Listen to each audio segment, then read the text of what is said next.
So you'll take a 4x4 non-woven piece of gauze, and you know when we're young and we put an orange peel in our mouth and smile, that's where the gauze is going to go. So in between the teeth and cheeks. And the reason why we do this, well, 3 different reasons. One, because it's going to be like this in the mouth. So one, we're using a ton of gel, right? So we're making sure the gel stays out of the mouth. 2, if you accidentally slip, we're never gonna crack a tooth because we have protection there. And 3, it helps dry the wet, dry lines so you can pull more of the pink part of the lip out so you can have the electrodes on the lips as much as you can. Of course, if the lips are thinner, sometimes you're just straddling the vermilion border, but if you can, you wanna try to get as much of the energy onto the lip. Okay, so I usually let them put it in their mouth, or at least start it, and then I put gloves on and help them. Unless you work in the dental market, then you are used to being in there, and then you can go right ahead. So she'll put it in her mouth. She'll put it in her mouth. Okay, and then what jewel do we start at for our treatments for anywhere? 30. Good, 40, 42, right around there. That's awesome. And then lips. What mode are we using for the lips? 3. Yes, and why are we using mode 3?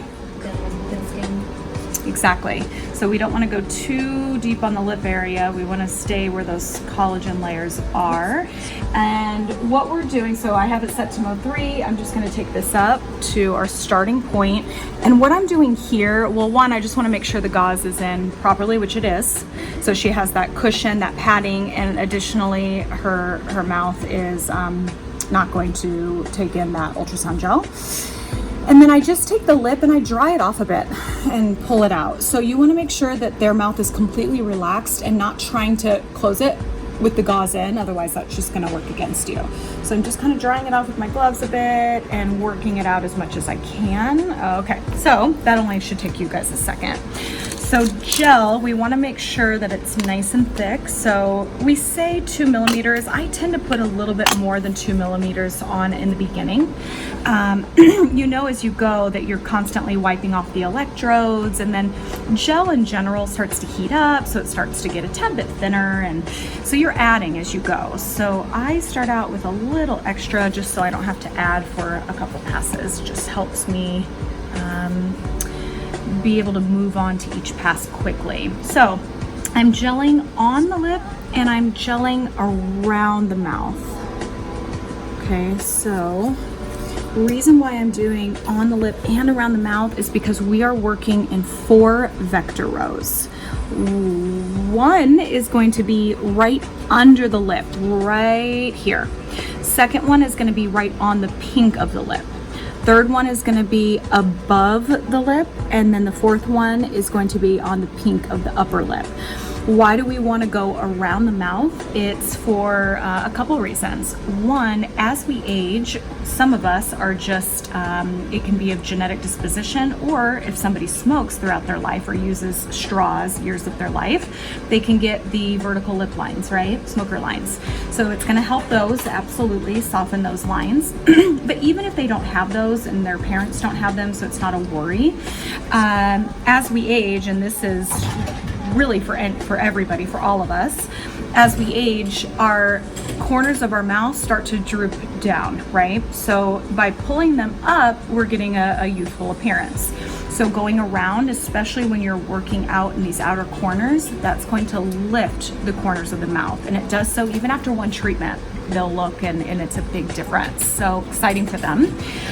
Also, when you go above the lip, it helps the Cupid's bow. It helps pop that out, and that's always so beautiful on females, right? So popping out that Cupid's bow. Okay, and men too, if they're wanting to get PlumpRF. All right, so we're starting at 42, and it doesn't matter if you start from the top and work to the bottom, or the bottom work to the top. That doesn't matter. The biggest thing is always start where you started each pass. So, you know, you're never starting at the bottom and then your second pass now starting at the top, because you want to keep that energy and that heat really consistent. Another thing is that you're never zigzagging back and forth, again, because you're building too much heat in this area and then you're losing heat on the opposite end. So make sure that you're always, if you're starting on the left, you're ending on the right, okay? So I'm going to start here at the bottom. Stand by. Oh, I'm going to put it on ready, and then I'm going to start here at the bottom. And I'm going to use really good pressure. And pressure is really key because pressure helps to trick the nerve, right? So she won't feel as much heat because I have good pressure. I pulse 4 to 5 times, and then I titrate up by 10 joules. On the right side, it goes by 10s, and then here on the left side, it only goes by 2. So when you start to get higher in your energy, then you won't jump by 10. So I just went up 10 joules. Now I'm at 52. And what joule do we need to really, our goal to be over to create that response? 60, perfect. So because I need to be above 60, I don't start asking them their heat level until I get there. Really, there's no need, because I know I need to be above that anyways. So because she has something in her mouth, I just tell them to hold up their fingers and tell me what heat level they're at. So between 1 and 10, what would you say you're at now?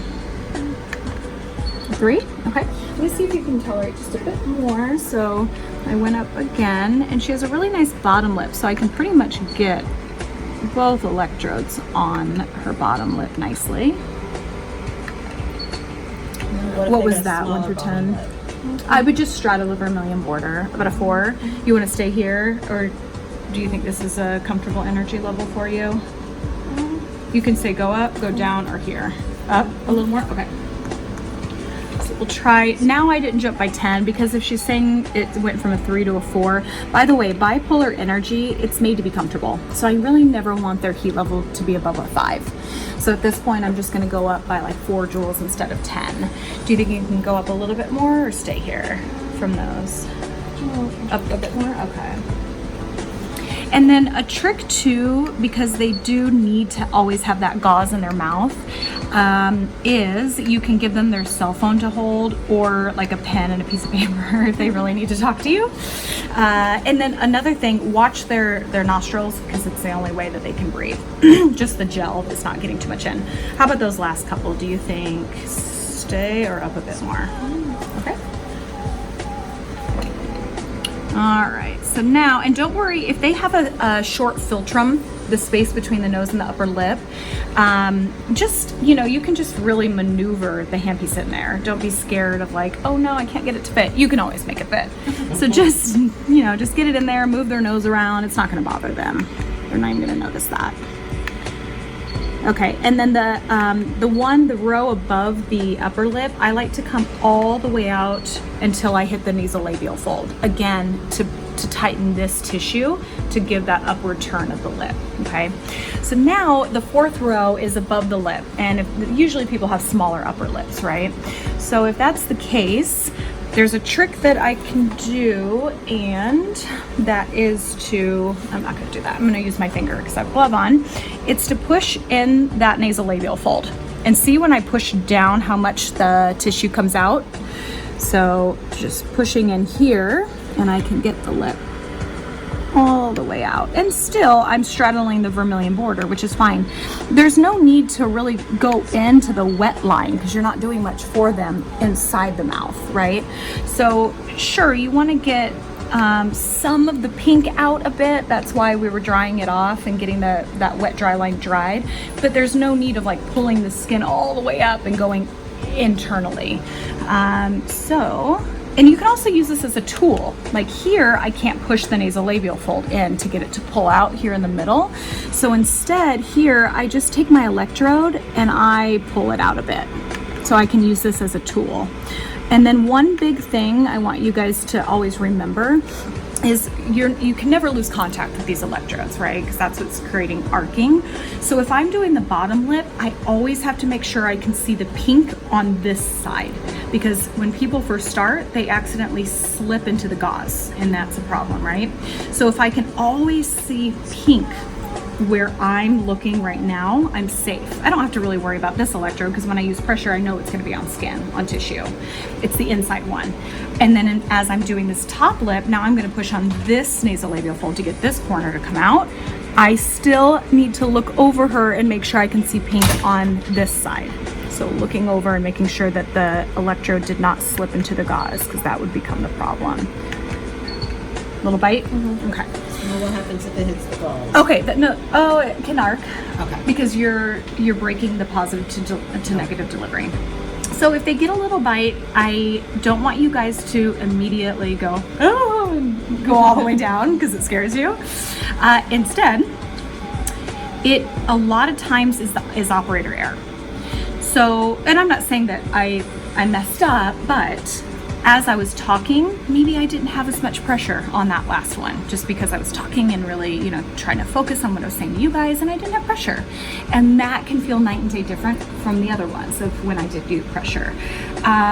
Or maybe you guys are just angled a bit. So there's a big difference between feeling it like this, which is really flat, and like this. Even though I'm still on the skin, it will feel different than staying flat. So there's a few things that could happen where it could be operator error. So instead of turning it down, I like to pulse a couple more times and ask them, does it feel better now? And if they say yeah, okay, that was probably me. If they say no and it's still hot, okay, then it's the tissue. You know that their tissue is heating, and then it's safe to go down. But I would only drop it by like 4 joules. You don't need to go down, 20. 4 is plenty. Okay, so I just finished that pass. Now I'm gonna smooth out my gel and add gel if you need it, which I needed a bit more, so I added. Another thing you could do, instead of going down in your energy, you can always add a little bit more gel and see if that really fixed that issue, especially if you're pretty low in your energy already. If you're at 62 and you're like, well, shoot, just add more gel and more pressure instead of going down in your energy. Okay, so I added more gel. I made sure to smooth it because we want to make sure it's thick everywhere. And as we're putting down and putting pressure and picking up, we're going to be missing gel in those areas. Now I'm ready to go in for my second pass. I wiped the electrodes to make sure that these are not insulated and the contact cooling is going to work properly. Now I'm going to cross hatch my second pass. So I was just going this way. I'm going to cross hatch and go opposite. So I'm still starting in the same point and overlapping by 10%. So really nice and tight with your pulses. And as you go, you are going to be able to see the lips get larger, and that's a positive one, just because they're going to be happy. But 2, you can start getting the electrodes on the lip even more as they get bigger. So you can even use this as a tool to pull the bottom lip out. I don't need to because she has a nice big bottom lip, so all I have to do is just put it nice and flat. And then you can work pretty quickly, because their lip gets bigger and you don't have to, pull and push and prod. You can work fast when you can just stay nice and flat and keep moving. Now I'm gonna do above the lip. So remember, starting out at the nasolabial fold to make sure that we really help the downward droop at the corners of the mouth. Making sure to go right over the Cupid's bow. Making sure to pop that out, make that even more beautiful. You'll also notice something else, and that's the color of the lips. They'll start to change as well, so they start to become very rosy. Why? Because of heat, but blood circulation. So they stay like that for a while too, which is gorgeous. Okay, now I'm gonna go on the top lip. Remember, all I do is just take my finger and just push down in the nasolabial fold. So I'm pushing right underneath the cheekbone, and I have the full lip out. So that's just a really nice, easy trick. And it doesn't slow you down at all. Just really getting through these treatments that quickly is optimal. So again, pushing down. Do you see how much of the lip just came out? Yeah, okay, good. A lot. Let's see if she gets a bite here again, or if it was me. Nope, it was me the first time, so she's good now. And that's it. And I'll have you guys jump in to do the additional ones, but you would do 6 passes, those 4 rows.